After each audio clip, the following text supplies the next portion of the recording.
So it's the Martha Zoller show, and Roger Gewolb's here with me today, and that's Senator Katie Britt, Roger, and she voted every single time to keep the government open. So it's funny that they're asking her how she can square the circle, if you will, and she's not taking a paycheck. But yesterday on of all places but The View, one of the View ladies asked Bernie Sanders why they're still taking their pay when the government shut down. And he said, well, some of the younger members, can't afford to go without a paycheck. And then it was followed up by the left-wing View that, well, there's people already not getting a paycheck. So from the beginning of this whole shutdown thing, there's no consistency or anything that makes sense. I mean, the Democrats are negotiating from a side of we don't care how bad it hurts. And Donald Trump is managing this shutdown to where he's really keeping a lot of stuff open because even with the shutdown, there's money coming into the government. And now he has the power to move it where he thinks he needs it. There's always money coming into the government, Martha. Of course there is. And, like everything else he's done, he's smart, he's a businessman, he knows what he's doing, and he's just not going to get into that sandbox and play these games the Democrats are playing. I'm not going to take the paycheck. I'm going to stab myself through the heart because, I'm having a hissy fit here. It's just ridiculous. Nobody buys into this stuff. And Trump, as usual, is doing the mature and the intelligent thing.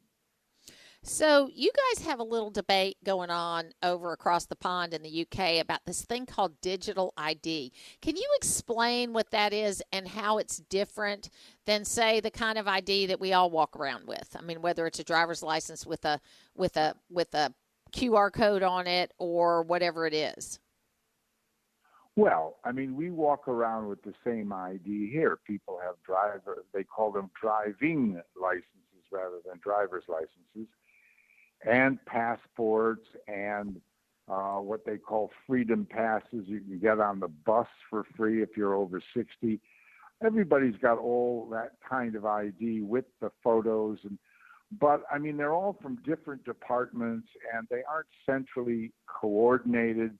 Some of them can be falsified, not passports so readily, but they're not the same as an actual digital ID, Martha, which is an official government card, which has just got everything on it. I mean, they could put your medical history on it as well. Every single thing about you is so. If a traffic warden stops you, they can see your entire life and every detail about you on this card. It provides the ultimate in George Orwell 1984 government control, some say. And then I've spoken with other people. One fellow I know said, I've lived in 2 Latin American countries, and they both had digital ID cards years ago. It was no big deal. So there is a big debate here going on about whether this is another step towards the current Labor government, which is quite socialist and leaning every day more and more towards the left, taking control of its citizens, or whether it's simply an intelligent procedure to bring things into the modern digital age. And it is, I kind of gave up the idea of me having any privacy a long time ago. I mean, I kind of feel like people know everything about me anyway. I mean, that if they look me up, they can find it out. So what I did, the one thing I did that was, I guess would sound a little Orwellian, but I locked down my credit about 10 years ago.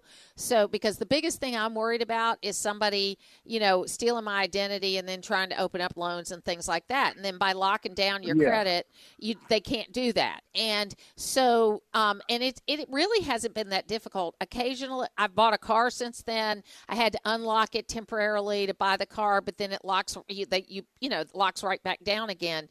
And, I just think we live in a world. I understand the concern about the digital ID, but I guess my argument is, Lord knows, all this data is out there anyway, Well, I've heard this argument over and over again, and I always say, wait a minute. Yes, Amazon and Apple and Microsoft and whoever you want to talk about, to name some names, they do have a lot of data about us, and everything we do online clocks up more and more of our information. But it's in the hands of companies who want to sell you a vacation, or want to sell you a movie ticket, or want to sell you a hairspray or something. It's not in the hands of a government that is coordinated across all areas of your life, effectively having a tool that could constitute total control of everything you do, where you go, what you spend, what you eat, what movies you see. There's a huge difference between the fact that data gets sucked up by various commercial enterprises and one government. Big difference. Yeah, I mean, we had Joe just texted in and said the digital ID works great for convenience until the government decides you're inconvenient and institutes a social credit system like China. I understand Well that's the said. concern Well that said.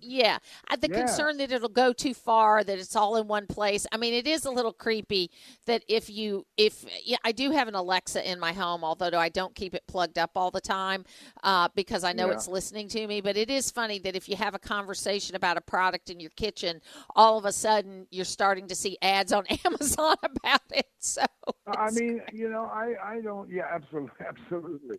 But, I don't mind that some girl sitting in an office somewhere doing her nails and trying to sell me, a vacation in the Bahamas because she's got my information. That doesn't trouble me so much. But some government employee, sitting in an FBI office or something, looking at my information in the same way would trouble me. Absolutely. well, I tell you, it's funny because we just started open enrollment of Medicare, and I'm 66 now, so I get those. It is like you get about 100 phone calls a day. If you didn't have one of those spam blockers on your phone, it would be crazy because Yeah. they're all trying to sell you these Medicare plans. And it is, I mean, it really is extremely frustrating. So, look, I get it that people don't want to go that far on it. So, what are you, I know you guys have got budget issues, immigration issues. It sounds like you got the same problems we do. So, what are We've you, got exactly the same stuff that you have. What we don't have is a President Trump. yes. We've got the opposite. So, We've got a prime minister. what do you think about Liz Go on. Truss supposedly going to reform? Say again? Liz Truss, there's some rumor that she's going to switch to the Reform Party. You think that's possible? I'm sorry, you're breaking up. Who Liz are you Liz talking about? Truss. Liz Truss. Liz Truss, yes. What about Go, her? Is she going to go to the Reform Party? that's what the rumor is. Uh-huh. Well, she's in America right now, and I spoke to her yesterday or the day before, and I can only give my personal view, which is that, I think she probably will go into the Reform Party, but that's not me speaking on her behalf. Although I am actually at the moment sitting in the house of her closest advisor, but he hasn't said anything either. He's sitting opposite me. Well, So it's interesting you'd bring up Liz. you are the most well-connected person I I think she know. will. Absolutely. Yeah, I think she will. I think she will. I think they've got a very good chance in the next election. I really do. I think that they they are have a great common chance sense. in the next election. Yep, They're absolutely. common sense.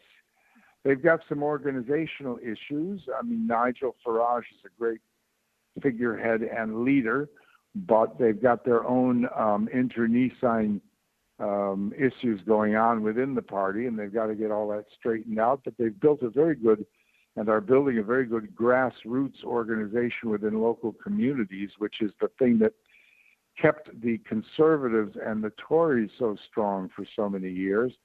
So, I mean, I think they're the party of choice. I think that the Conservative Party is toast.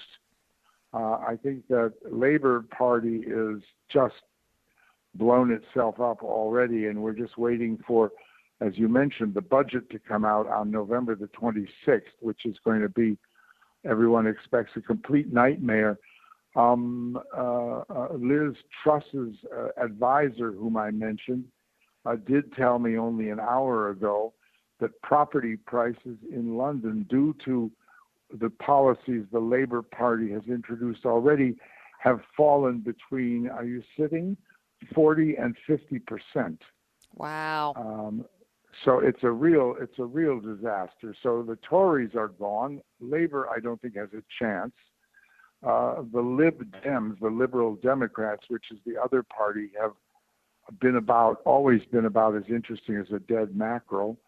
And so that leaves Reform as really the only viable contender, and they certainly are saying and doing the right things. But they've got to get their act together and organize themselves into something more of a proper political party. But they've got another 3.5 years to do it, unless, of course, things get so bad that there's a general election before then.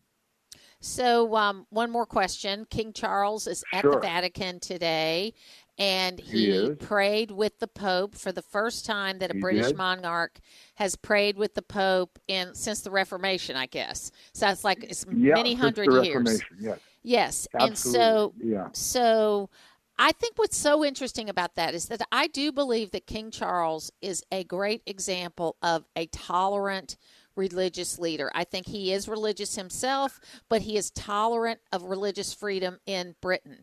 I think the interesting thing about Britain and its former colonies, whether it's the United States or the current Commonwealth Canada, that we all support freedom of religion too, but we are running into a problem where there are people immigrating into our country that want to practice their own religion, but they don't want other people to be able, they want to take over the religion, and they've said so. And it's radical Islamists that are moving into all over Western Europe, but in the US, in the UK, in Canada.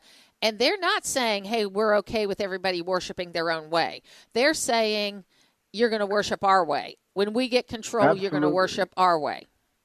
That is the plan, is to establish a caliphate. And people like Mark Stein and Douglas Murray wrote about this 15 years ago, and Melanie Phillips. And I mean, it's happening. It was all foretold a long time ago, and the public still doesn't understand. They still don't get it. They can't see what's happening.